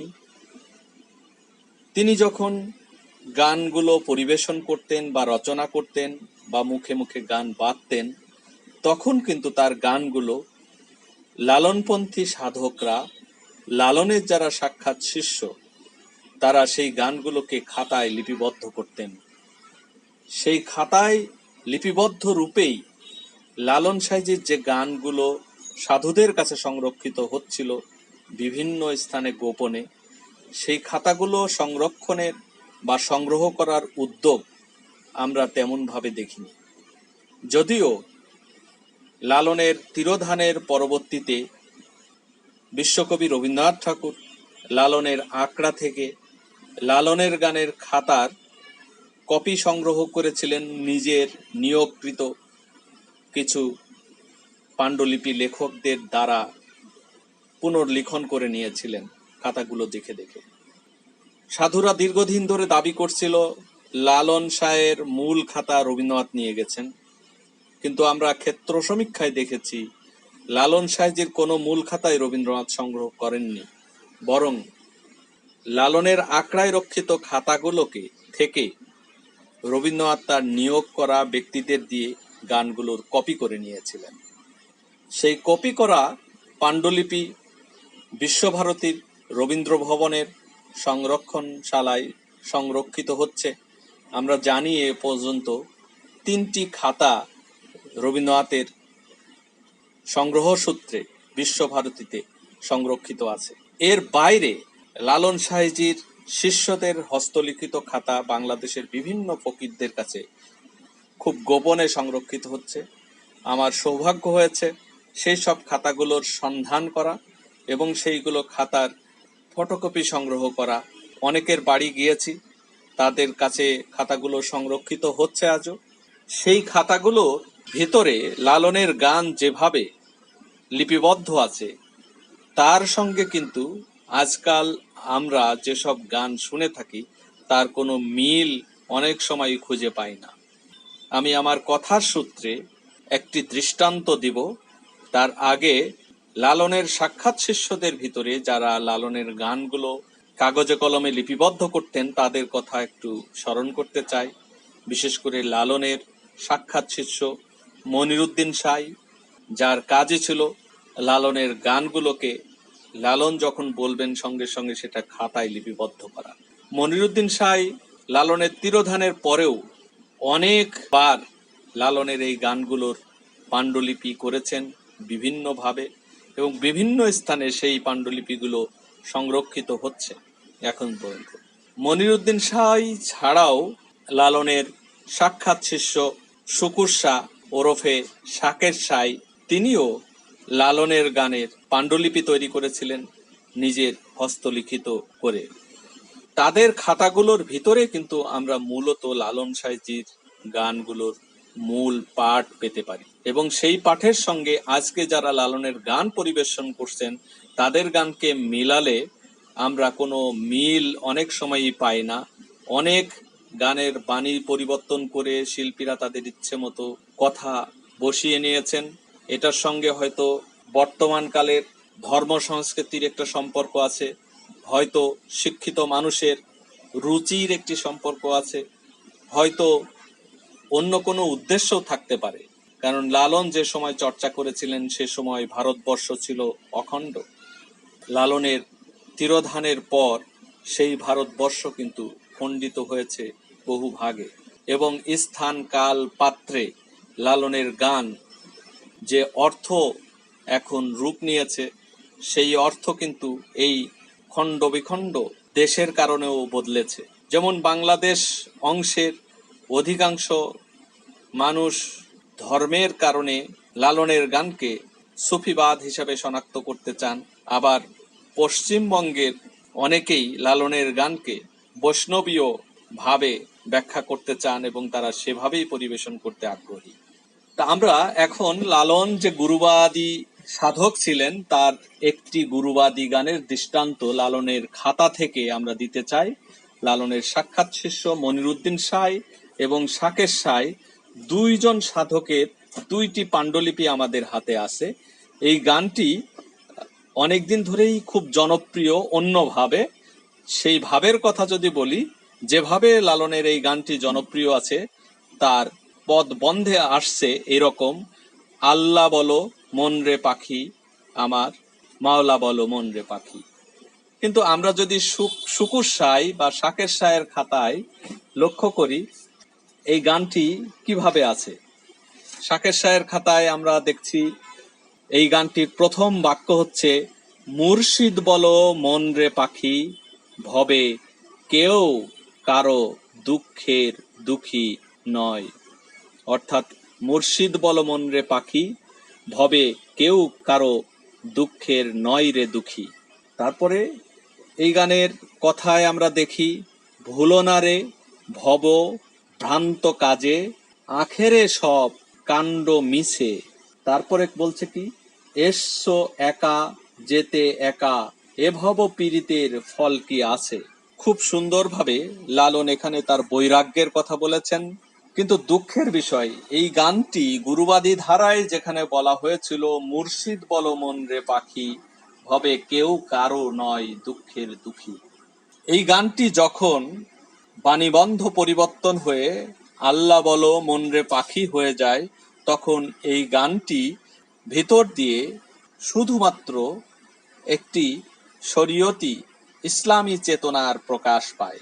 গুরুবাদ সেখানে গৌণ হয়ে যায়, গুরুবাদ সেখানে দূরে চলে যায়। কিন্তু লালন তো এই গানের ভিতর দিয়ে গুরুর প্রতি নিজেদের নিবেদনকে রাখতে বলেছিলেন, অর্থাৎ মন পাখিকে বলেছিলেন মুর্শিদকে ডাকতে, কারণ এইভাবে মুর্শিদ ছাড়া অর্থাৎ গুরু ছাড়া কেউ কারো দুঃখের দুঃখী নয়। কিন্তু গুরু কিন্তু শিষ্যের মনের ভাব বুঝতে পারে, মনের কষ্ট বুঝতে পারে, তাই গুরুই শিষ্যকে সঠিক পথ দেখাতে পারে। এই গানের ভিতর দিয়ে সাইজি লালন সেই কথাটিই বলতে চেয়েছিলেন। কিন্তু আজকাল যারা এই পরিবর্তন করেন তারা লালনকে আসলে সম্মান করতে চান কিনা আমার সেই প্রশ্ন আছে, জিজ্ঞাসা আছে। লালনকে সঠিকভাবে মূল্যায়ন করতে তারা পারেন কিনা, সেই মর্যাদা তারা দেন কিনা, সেটা নিয়ে সন্দেহ আছে। আসলে লালনের গান শুধু বিনোদন আকারে গাইলে হয় না, লালনের গানকে গাইতে হবে সাধনার জায়গা থেকে। তিনি যে দর্শন দিয়েছেন সেই দর্শনকে সুন্দরভাবে প্রকাশের জায়গা থেকে। লালন তো চেয়েছিলেন এই ভূমণ্ডলের সবাই মানুষ হয়ে উঠুক, আর মানুষ হয়ে ওঠার জন্য গুরুর আশ্রয় হতে হয়। গুরুর ভিতর দিয়েই মানুষকে চেনা যায়। লালনের কাছে তো সেই মানুষই আসল গুরু। লালন সাই বলেন, ভবে মানুষ গুরু নিষ্ঠা যার, সর্বসাধন সিদ্ধ হয় তার। এই মানুষ গুরুই কিন্তু সেই মুর্শিদ, সেই মুর্শিদ মানেই মুর্শিদ রূপেই কিন্তু স্রষ্টাকে তারা দেখতে পান। কিন্তু লালনকে সাম্প্রতিককালে আমরা সেই গুরুবাদী ধারায় উপস্থাপনের বদলে লালনকে আমরা বিভিন্ন ধর্মের আকারে উপস্থাপন করছি। এটা খুবই দুঃখজনক। আমরা চাই লালনকে লালনের মতোই উপস্থাপন করা হোক। আমি লালন চর্চার এই বিপরীত দৃশ্য দেখে একটি নাটক লিখেছিলাম, উত্তর লালন চরিত। সেখানে লালন সাঁই তার শিষ্যদের উপরে ভর করে, অর্থাৎ শিষ্যদের আশ্রয় করে তার নিজের কথাগুলো বলেন। যেমন এখন অনেককে বলতে শুনবেন লালন সাঁইজির কালাম। লালন এই কথাটি তার এক শিষ্যর মুখ থেকে শুনে লালন বলেছিলেন আমার নাটকে যে আমি যার জন্য সাধনা করছি, আমার গানের বাণীকে কালাম বলাতে আমি সেই সাধনা থেকে অনেক দূরে চলে যাচ্ছি। আমি ধর্মগুরু হতে চাইনি, আমি হতে চেয়েছি মানুষের মঙ্গলের জন্য, মানুষের চেতনা জাগ্রত করার জন্য, মানুষের যে ন্যায় বোধ আছে, মানুষের ভিতরে যে মানবিকতা আছে, মানুষের যে মূল কাজ, সেই কাজটাকে মানুষকে বোঝাতে চেয়েছি। সেই বোঝানোর জায়গাটা সঠিকভাবে রক্ষা করেই লালনের গানকে নিয়ে কাজ করা উচিত, লালনের গানকে গাওয়া উচিত। সর্বশেষ আরেকটি কথা বলতে চাই। সম্প্রতি আমার এবং আমার আর এক বন্ধু কীতি কান্তুর সম্পাদনায় আমেরিকার নিউ ইয়র্কের অক্সফোর্ড ইউনিভার্সিটি প্রেস থেকে City of Mirrors songs of Lalon Sain নামে একটি গ্রন্থ প্রকাশিত হয়েছে। সেই গ্রন্থে আমেরিকান গবেষক ক্যারল সলোমন লালনের 137টি গানের বাংলা প্রামাণ্য পাঠ এবং তার অনুবাদ, ব্যাখ্যা, বিশ্লেষণ উপস্থাপন করেছেন। এই বইয়ের ভিতর দিয়ে আমরা একজন বিদেশির নিবেদন দেখতে পাই লালনের প্রতি কতটা ভক্তিশীল হয়ে তিনি এই কাজটি করেছিলেন। ক্যারলের কাজের জন্য ক্যারলের সঙ্গে সঙ্গ দিয়েছিলেন বাংলাদেশের প্রখ্যাত বাউল সাধক, লালনপন্থী সাধক খোদাবক্স সাঁই। খোদাবক্স সাঁইয়ের সঙ্গে দীর্ঘ প্রায় 30 বছর একসঙ্গে সাধুসঙ্গ করে ক্যারল সলোমন লালন সাঁইজির গানের প্রাচীন খাতাগুলো সংগ্রহ করার মাধ্যমে লালন সাঁইজির গানের প্রামাণ্য পাঠ তৈরি করার চেষ্টা করেছিলেন এবং গানগুলোকে আন্তর্জাতিক পরিমণ্ডলে ছড়িয়ে দেওয়ার জন্য অনুবাদে নিবেদন করেছিলেন।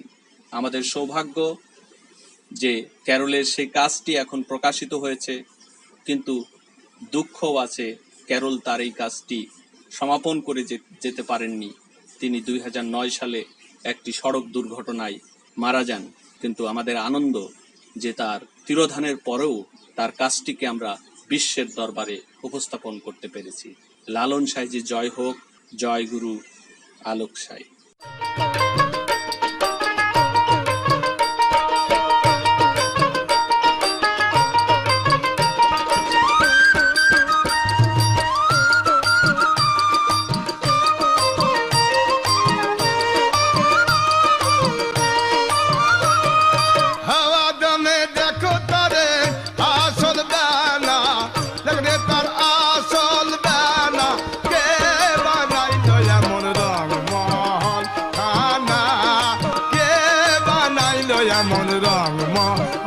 খানা হাওয়া দমে দেখো তারে, হাওয়া দমে দেখো তারে, আসল বেনা দেখবে তার আসল বেনা, কে বানাইলো এমন রং মহল খানা, কে বানাইলো এমন রং মহল খানা।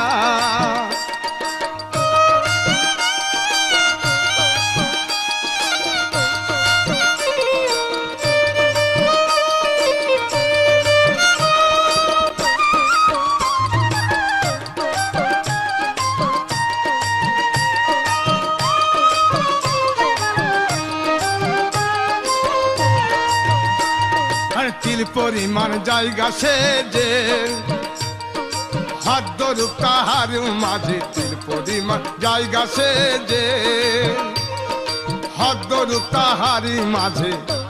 আর কানাই শোনে আদলা দেখে,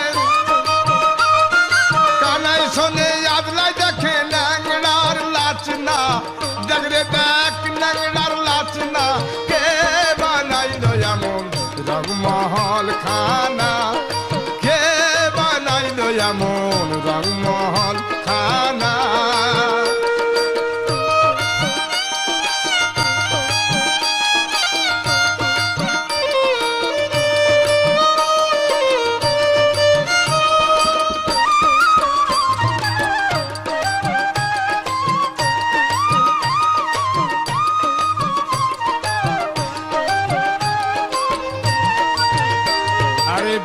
তেলে জ্বালাই বাতি, দেখতে যেমন মুক্তামতি বিনা তেলে জ্বালাই বাতি, দেখতে যেমন মুক্তামতি। আরে জলময় তার চতুর্ভীতি, জলময় তার চতুর্ভীতি, মধ্যে থানা দেখরে তার মধ্যে থানা। কে বানাইলো এমন রংমহল খানা, কে বানাইলো এমন রংমহল খানা।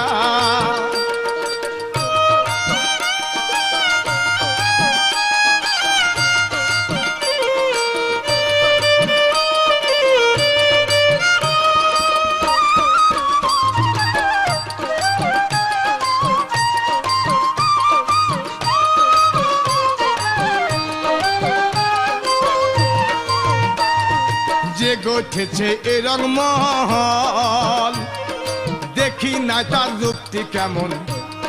যে গঠেছে এ রংমহল, দেখি না তার রূপটি কেমন। দরজে সিরাজ সাই কই নাই রে লালন, সিরাজ সাই কই নাই রে লালন, নাই রে নাই তার তুলনা, নাই রে নাই তার তুলনা। কে বানাইলো এমন রংমহল খানা, কে বানাইলো এমন রংমহল খানা। হাওয়া দমে দেখো তারে, হাওয়া দমে দেখো তারে, আসল বেনা দেখরে তার আসল বেনা। কে বানাইলো এমন রংমহল খানা, কে বানাইলো এমন রংমহল খানা, কে বানাইলো এমন রংমহল খানা। লালন একাডেমির প্রধান গবেষক লোকগায়ক শুভেন্দু মাইতি এবারে বলবেন লালনের দর্শন এবং লালনের গানের কথা।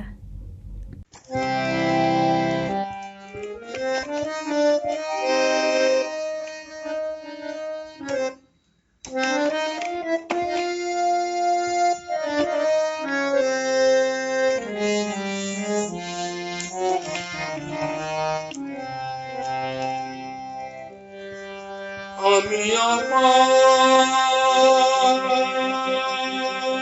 হয়ে বসে আছি,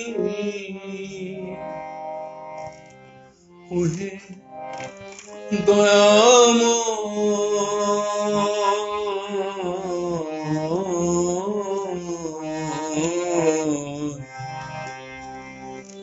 আরে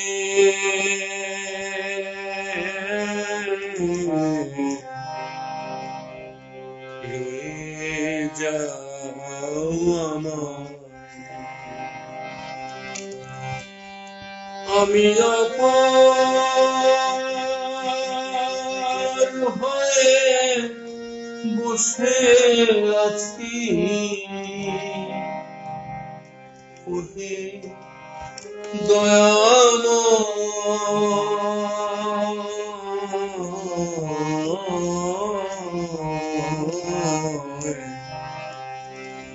হরে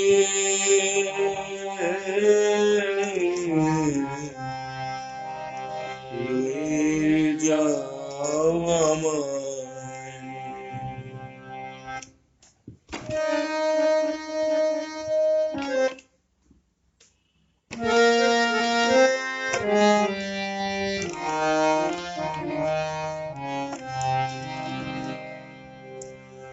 আমি একা রইলাম ঘাটে, ভানুষে শিল পাটে। আমি একা রইলাম ঘাটে,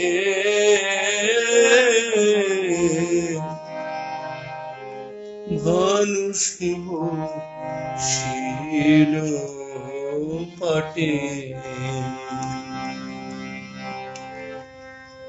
তোমা বিনা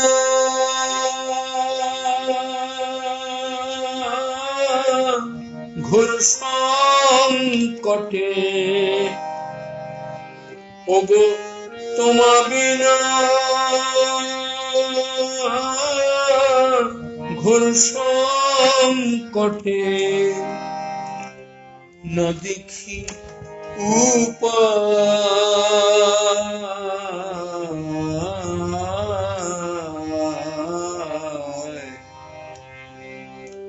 পরে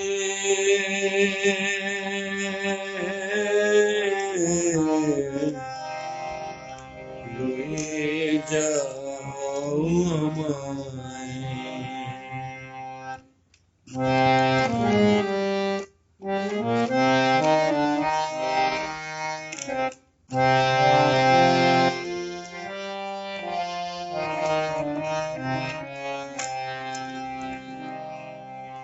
নাই আমার ভজন সাধন চিরদিন কুপথে গমন নাই আমার ভজন সাধন চিরদিন কুপথে গমন নাম শুনেছি পতিত পাবন নাম শুনেছি পতিত পাবন তাইতে দিদোহা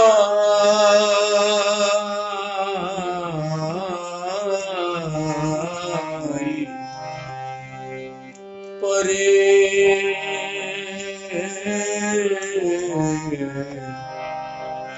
লয়ে যাও আমায়।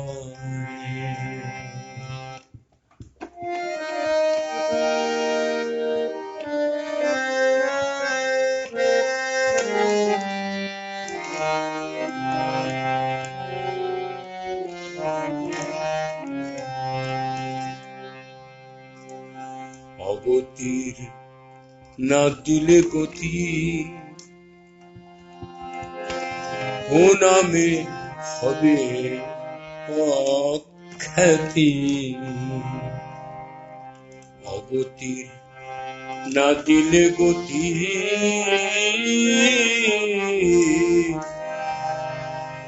ও নামে হবে অখ্যাতি লালন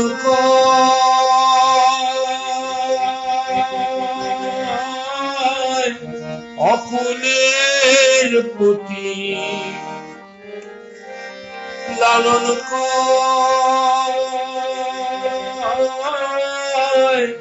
অকুলের প্রতি কে বলবে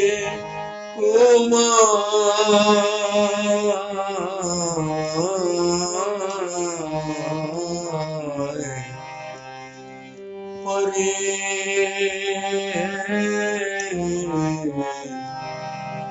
লয়ে যাও আমায়। আমি অপার হয়ে বসে আছি ওহে দয়াময়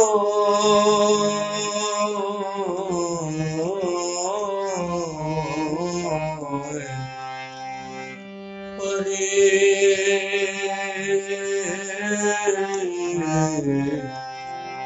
লয়ে যাও আমায়।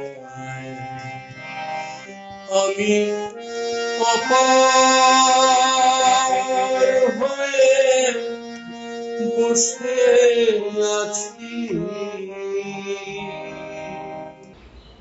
লালন বাংলার সংস্কৃতির জগতে গত সহস্রাব্দের শ্রেষ্ঠ মানুষের নাম। আমি সশ্রদ্ধায় রবীন্দ্রনাথকে মাথায় রেখেই এই শব্দটি উচ্চারণ করছি। রবীন্দ্রনাথ তার শেষ জীবনে এসে আক্ষেপ করেছিলেন যে তার সৃষ্টি সর্বত্রগামী হলো না। তাকে বলতে হয়েছিল, যে আছে মাটির কাছাকাছি সে কবির বাণী লাগি কান পেতে আছি। লালনের সৃষ্টি লাঙলের মুঠি ধরা একেবারেই প্রান্তিক কৃষক থেকে শুরু করে শীর্ষ বুদ্ধিজীবী সকলকেই চিন্তার খোরাক জুগিয়েছে। এক আশ্চর্য মানুষ, যার কোনো প্রথাগত শিক্ষা ছিল না, কিন্তু সারাটা জীবন শুধু জীবনের অভিজ্ঞতা থেকে যে অসামান্য সম্পদ তিনি সৃষ্টি করে গেছেন, তা বঙ্গ সংস্কৃতিকে আরও কয়েকশো বছর উজ্জ্বল রাখবে। এই সত্যটি স্বয়ং রবীন্দ্রনাথ বুঝেছিলেন। রবীন্দ্রনাথ বুঝেছিলেন যে তিনি যদি আর 200 বছর চর্চিত হন, লালন আরও 400 বছর চর্চিত হবে এই বঙ্গভূমে। রবীন্দ্রনাথ নিজে উদ্যোগ না নিলে লালনের সঙ্গে নগরের কোনো সেতু বন্ধন ঘটত না। তিনিই প্রথম মানুষ যিনি লালনের অনেকগুলি গান প্রবাসী পত্রিকাতে কেবল ছাপার বন্দোবস্ত করেননি, 4টি গানের স্বরলিপি তৈরি করে তিনি তা প্রকাশের ব্যবস্থাও করেছিলেন। লালন সারা জীবন একটা নোম্যান্স ল্যান্ডে কাটিয়ে গেছেন। তার সমগ্র জীবনের এই ক্রন্দনটি ছিল যে আমি কে, কি আমার পরিচয়। আশ্চর্য, তার জীবন হিন্দু পরিবারে একটি জন্মগ্রহণ করাতে মুসলমানরা তাকে কখনো গ্রহণ করেননি। আবার মুসলমানির ভাত খেয়েছিলেন বলে হিন্দু ধর্মের ধর্মাচারী মানুষরা তাকে ত্যাগ করেছিলেন। সারাটা জীবন একটা মানুষ চিৎকার করেছে নোম্যান্স ল্যান্ডে দাঁড়িয়ে তার আত্মপরিচয়ের জন্য। লালন যে শিক্ষাটা আমাদের দিয়েছেন বারবার ধরে, যে গানটি আমি প্রথমে গাইলাম, আমি অপার হয়ে বসে আছি, ওহে দয়াময় পারে লয়ে যাও আমায়।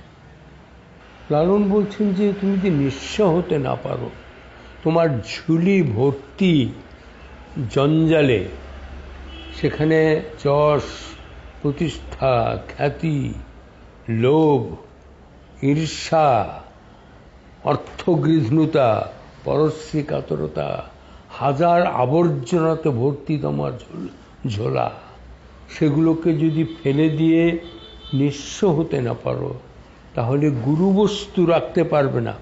কারণ গুরুবস্তু তার ভার যে বড় বেশি। এই নিঃস্বতার দীক্ষা তিনি আমাদের বারবার বারবার দিয়েছেন। লালন এমন এক উজ্জ্বল জ্যোতিষ্ক ছিলেন সেই সময়, যে সমকালে বা লালনের ঠিক পরবর্তী সময়ে যে পদকর্তারা উঠে এসেছেন, তাদের ভিতরে অনেক বড় বড় মহাজন ছিলেন, কিন্তু লালনের প্রখরতা এমন একটা জায়গা ছিল যে তারাও কিন্তু সেইভাবে নিজেদের শ্রোতার দরবারে, চর্চার দরবারে পৌঁছতে পারেননি। আমরা তাকে স্মরণ করি তার গানে, তার পরামর্শে, তার জীবনযাপনে, তার নিঃস্বতার অহংকারে আমরা ঋদ্ধ হই। এইটুকু প্রার্থনা। শেষ গানটিকে আমি গাইব, চিরদিন কাঁচা বাঁশের খাঁচা থাকবে না।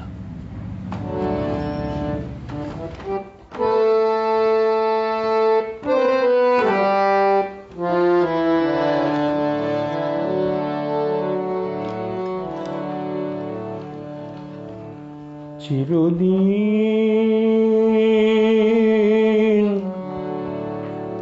কাঁচা বাঁশের খাঁচা থাকবে না।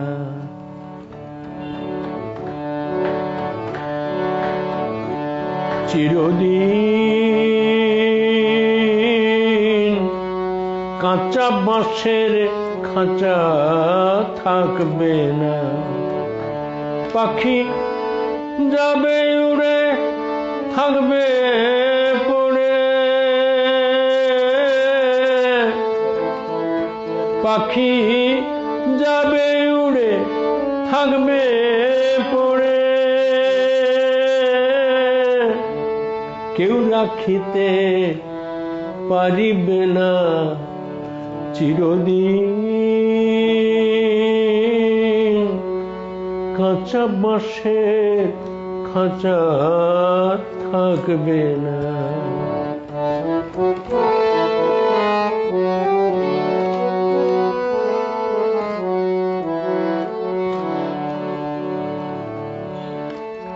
কোন দিন পাখি দেবে ফাঁকি,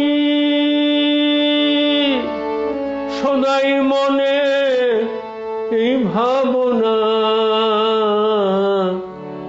কোন দিন পাখি দেবে ফাঁকি, সদাই মনে এই ভাবনা।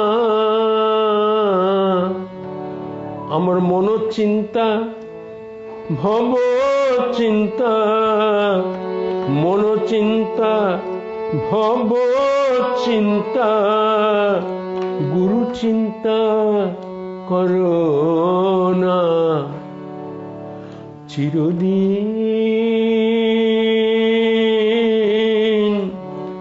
কাঁচা বাঁশের খাঁচা থাকবে না।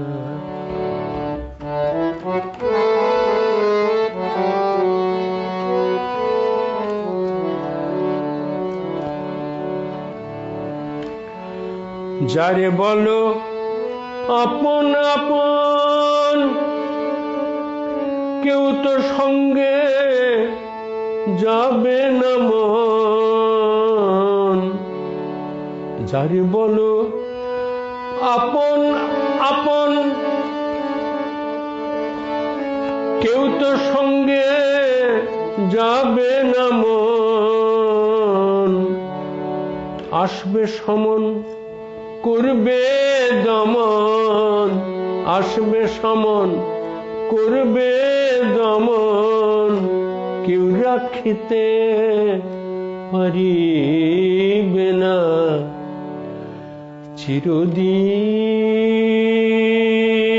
চিরদিন কাঁচা বাঁশের খাঁচা থাকবে না।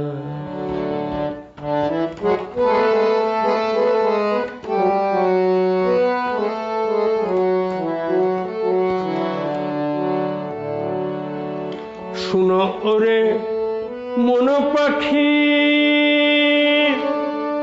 করো মিছে ভাবনা। শুনো ওরে মন পাখি, করো মিছে ভাবনা। লালন রে তুই ধর চরণ কর শরণ, ধর চরণ কর শরণ, মরণের ভয় রবে না। চিরদিন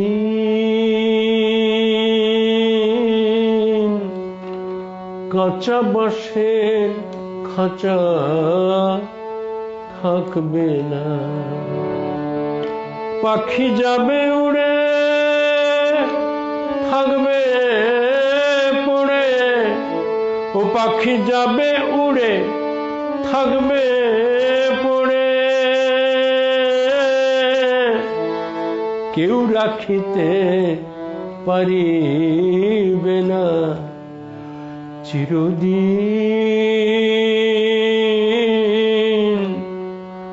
কাঁচা বাঁশের খাঁচা থাকবে না। চিরদিন। এ পর্যায়ে শুনব সঙ্গীত শিল্পী নবনীতা চৌধুরীকে। কৈশোর থেকেই লালনের চর্চায় আগ্রহী হয়ে ওঠেন নবনীতা। লালনের ভাবনার হাত ধরে, গানের হাত ধরে তার এগিয়ে যাবার কথা বলছেন তিনি রেডিও কোয়ারেন্টাইন কলকাতাকে। এমন সৌভাগ্য আমার কবে হবে,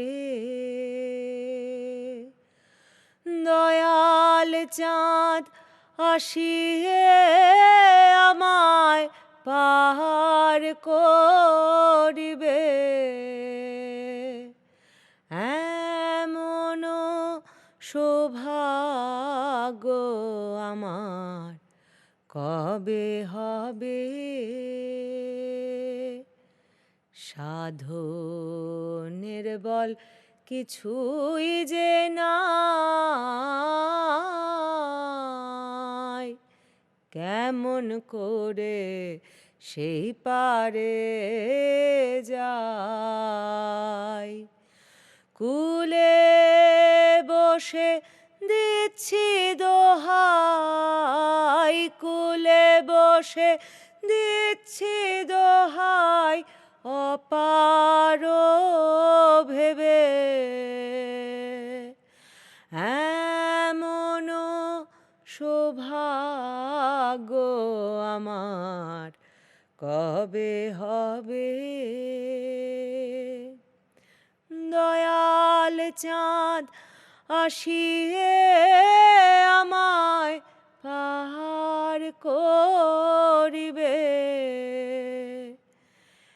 এমন সৌভাগ্য আমার কবে হবে।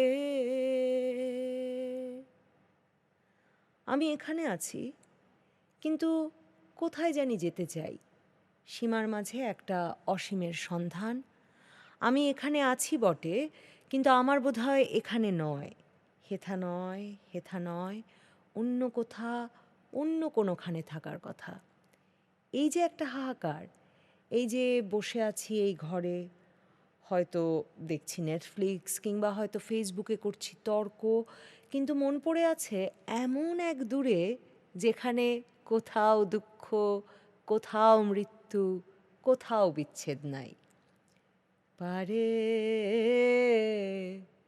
লয়ে যাও আমায়, পারে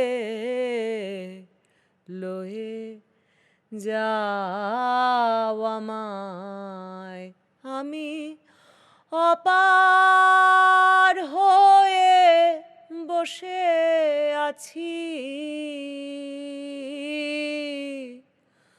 ওহে দয়াময়,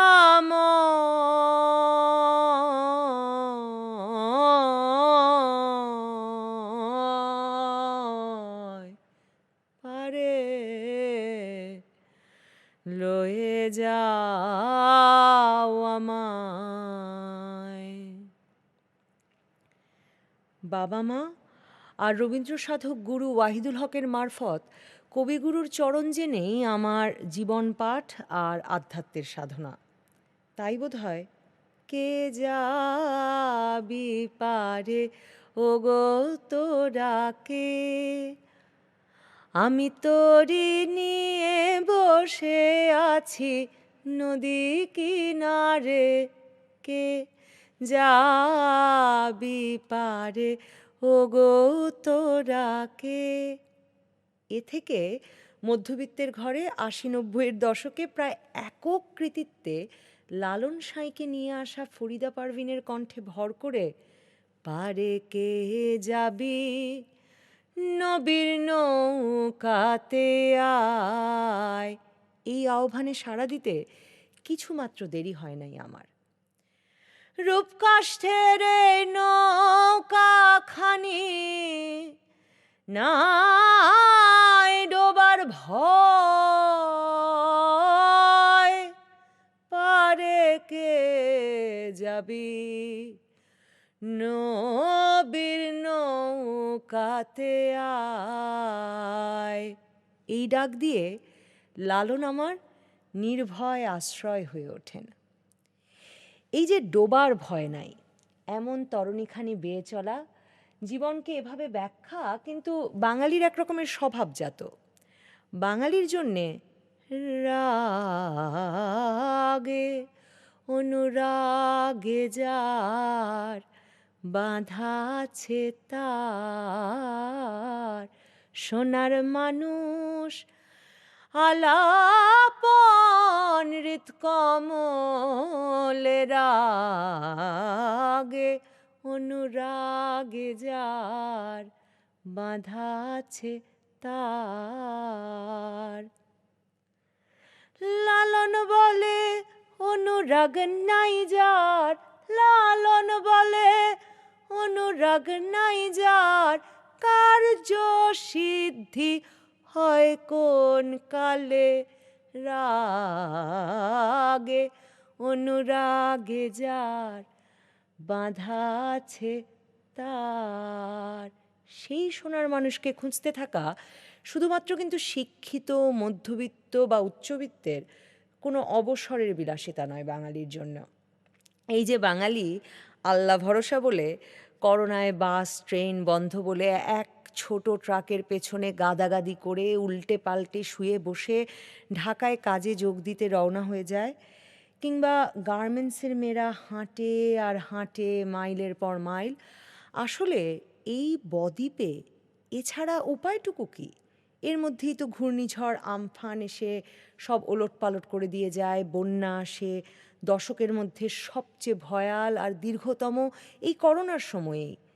কিন্তু পেটের দায়ে মনের দায় কিন্তু কখনো চাপা পড়ে থাকে না এই অঞ্চলে। লালন তাই মৃত্যুর প্রায় 130 বছর পরেও কোথাও কোনো গান বা পদ লিখে রেখে না যেয়েও মানুষের মুখে মুখে ফিরে টিকে থাকেন তাঁর দর্শনের শক্তিতে। যেখানে বিধাতা কোনো অন্য মহলের বাসিন্দা নন, তার কাছে পৌঁছতে নানা নিয়ম নীতি আর প্রথার কোনো বালাই নাই। বাড়ির কাছে আরশিনগরেই তাঁর বাস আর একমাত্র প্রার্থনা, পড়শি যদি আমায় ছুতো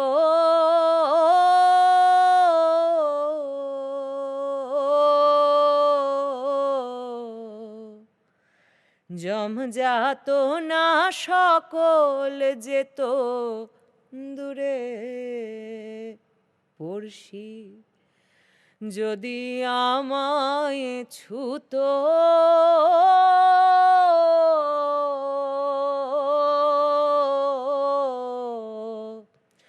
জমজাত না সকল যেত দূরে, সে আর লালন একখানে রয় লক্ষ যোজন ফাঁকরে, তবু লক্ষ যোজন ফাঁকরে আমি একদিনও না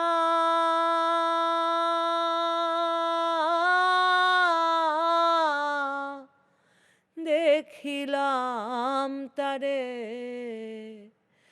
বাড়ির কাছে আর শ্রীনগর,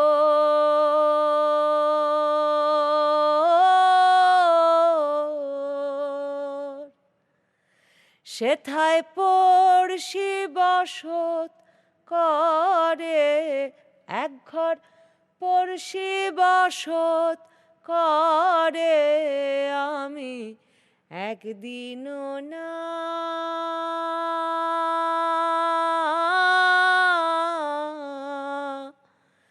দেখিলাম তারে, একদিনও না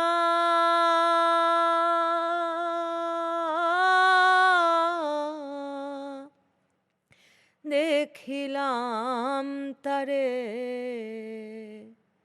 লালন এই যে মুখে মুখে 100 বছরের অধিক এই জনপদে টিকে থাকেন, এর জোরেই আমাদের জনমানস বোঝার এক দর্পণ হিসেবেও কিন্তু তিনি কাজ করেন।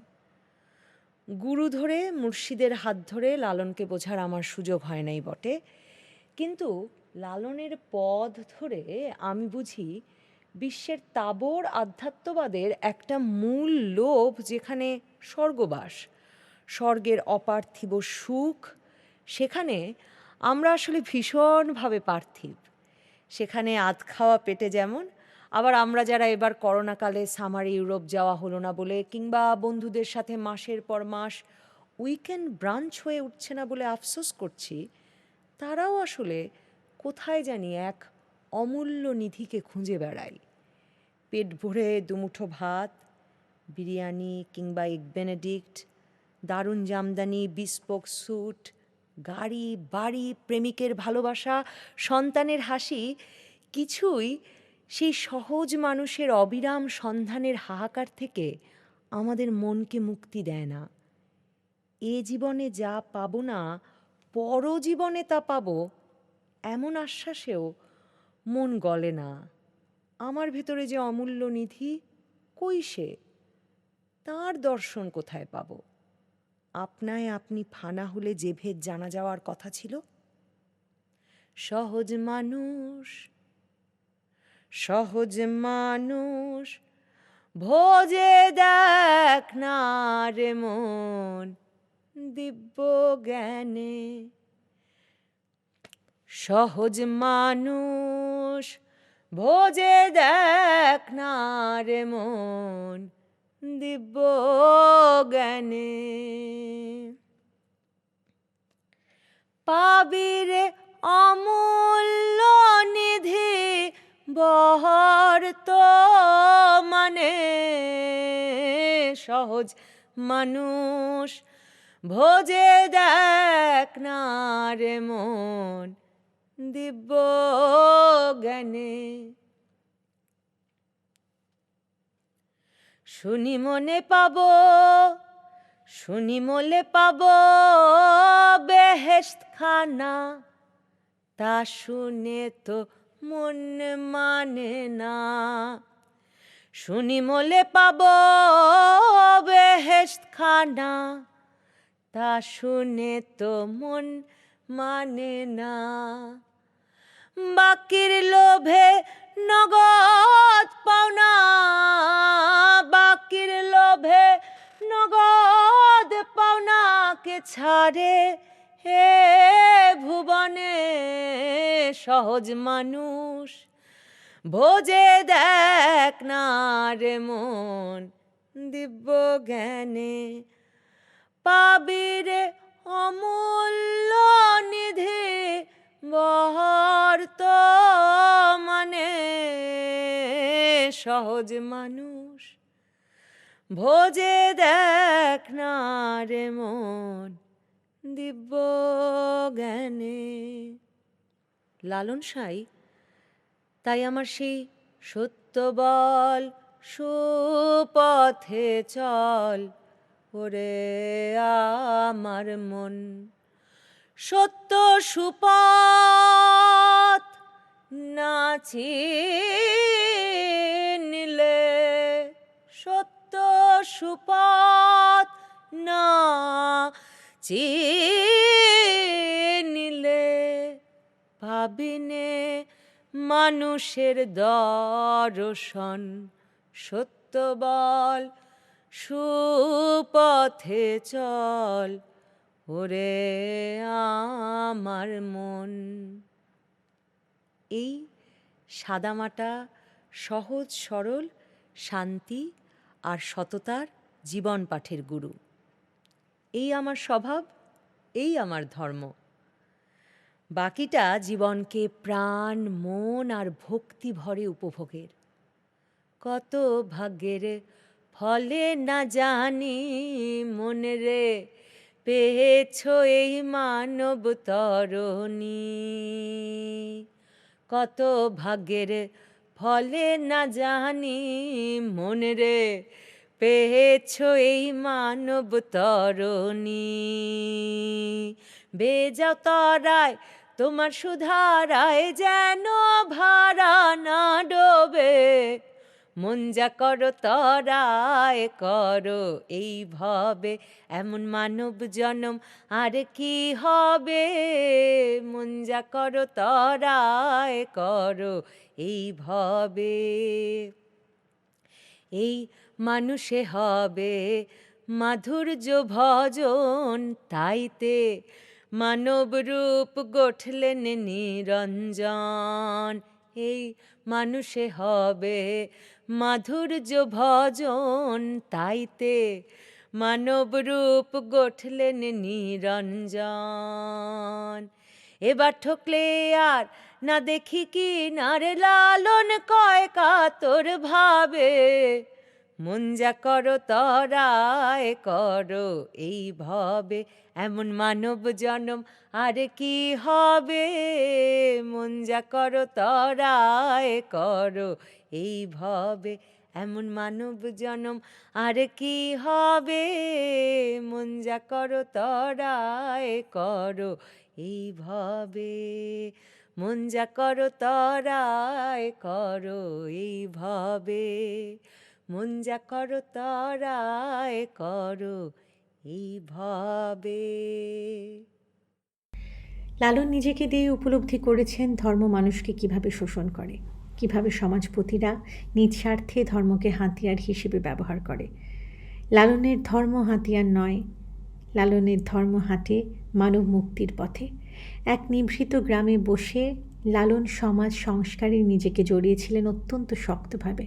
প্রতিটি গানের মধ্য দিয়ে জাতপাত, উঁচু নিচু, হিন্দু মুসলিম এ সমস্ত ভেদাভেদের ঊর্ধ্বে উঠে লালন যে মানব সমাজের কল্পনা করেছেন তা একদিন কতটা সত্যি হবে তা এ সময়ে দাঁড়িয়ে বলা কঠিন। কিন্তু লালনের চিন্তা ও দর্শন মানুষের ভাবনার জগৎকে যে ধাক্কা দেয় তার রেশ চলবে যুগ যুগ ধরে। প্রজন্ম থেকে প্রজন্ম সেই দর্শনের খোঁজে মানুষ নানাভাবে ফিরবে লালনের কাছে। হচ্ছে রে কোরআনের মানে, যার যা মনে আসে বুঝি, কে বোঝে মৌলা আলেক বাজি।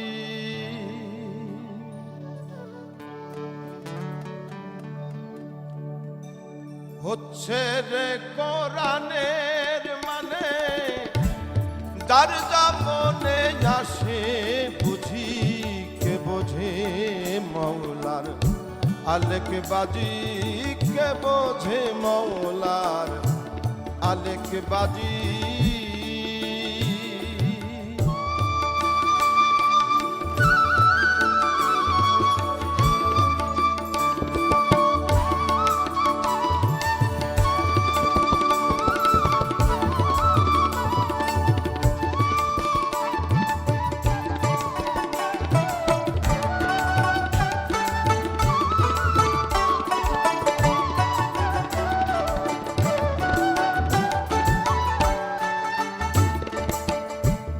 একই কোরআন পড়াশোনা, কেউ মৌলভী, কেউ হাফেজ, কেউ মাওলানা। একই কোরআন পড়াশোনা, কেউ মৌলভী, কেউ মাওলানা। আবার একই কোরআন পড়াশোনা, কেউ মৌলভী, কেউ মাওলানা। আবার তাহেরা হয় কত জনা, মানে না তা সরার কাজী, কে বোঝে মৌলার আলেক বাজি, কে বোঝে মৌলার আলেক বাজি।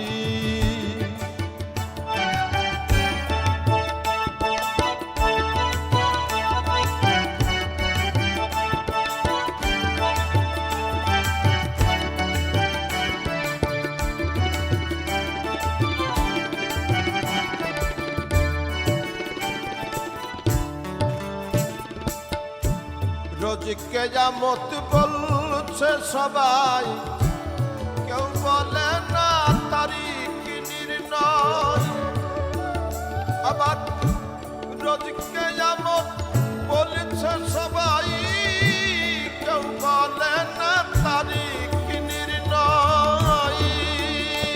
সব হবে কি রে হচ্ছে সদাই কোনটাতে মন রাখি রাজি কে বোঝে মৌলার আলেকে বাজি কে বোঝে মৌলার আলেকে বাজি। আপনারা শুনছেন রেডিও কোয়ারেন্টাইন কলকাতা। একাকী থেকো না অসময়ে।